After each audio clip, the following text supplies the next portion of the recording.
Capitaine Matthews, Buck, je pense que nous touchons au but. Allons-y. Oh non, la porte est bloquée. On dirait que nous sommes dans une boîte d'ascension qui descend dans ce puits à une vitesse fixe de 10 mètres en 5 secondes. L'entrée du sanctuaire de Scylla se trouve à 180 mètres très précisément. Il faut donc régler la durée de descente avec cette molette. Oh, un peu de calcul, facile pour nous. Néanmoins, si l'ascenseur s'arrête trop haut, nous resterons coincés dedans pour l'éternité. Trop bas, nous finirons dans cette mare de lave. Une mort lente ou une mort très rapide, quoi.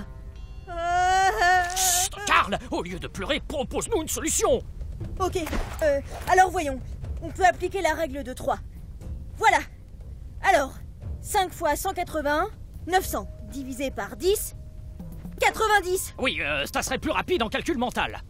En 5 secondes, tu parcours 10 mètres. Donc, en 10 secondes, 20 mètres. Et en 100 secondes, tu parcours 200 mètres. Il suffit d'enlever 20 mètres, donc 10 secondes. 100 moins 10 égale 90. On peut aussi poser le calcul différemment. En 5 secondes, on effectue 10 mètres. Et en 1 seconde, 2 mètres. 2 mètres par seconde. Donc, pour calculer la durée, on peut aussi diviser la distance par 2.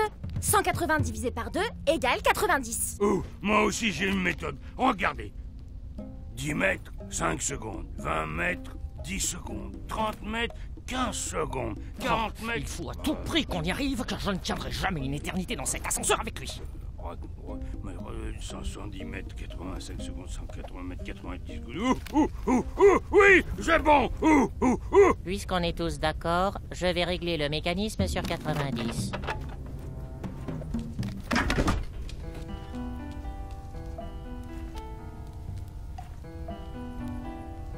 On dirait qu'on a réussi. Ouais! Oh!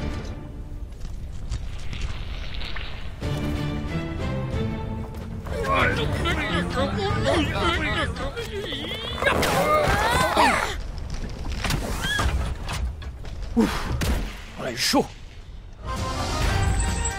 Ce que tu dois retenir dans cet épisode, c'est qu'il y a plusieurs manières différentes de calculer le nombre de secondes pour une durée parcourue.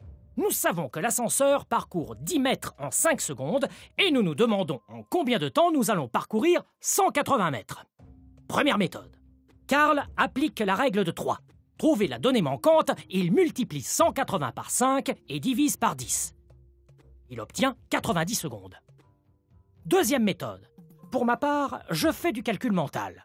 Si je sais que je parcours 10 mètres en 5 secondes, je vais donc parcourir 180 mètres en 90 secondes. Je sais qu'il y a 18 fois 10 mètres dans 180, donc 18 fois 5 égale 90 secondes. Troisième méthode. Célia déduit combien de temps on parcourt en 1 seconde. Si en 5 secondes, je parcours 10 mètres, alors en 1 seconde, je parcours 2 mètres, donc 2 mètres par seconde. Donc, on remarque que le temps, 5, est la moitié de la distance parcourue, 10. La moitié de 180 mètres est 90 secondes. Quatrième méthode. Buck compte sur ses doigts. 10 mètres égale 5 secondes. 20 mètres égale 10 secondes, etc. Ce n'est pas rapide, mais il trouve le même résultat que nous. 180 mètres parcourus en 90 secondes. Notre raisonnement mathématique est correct.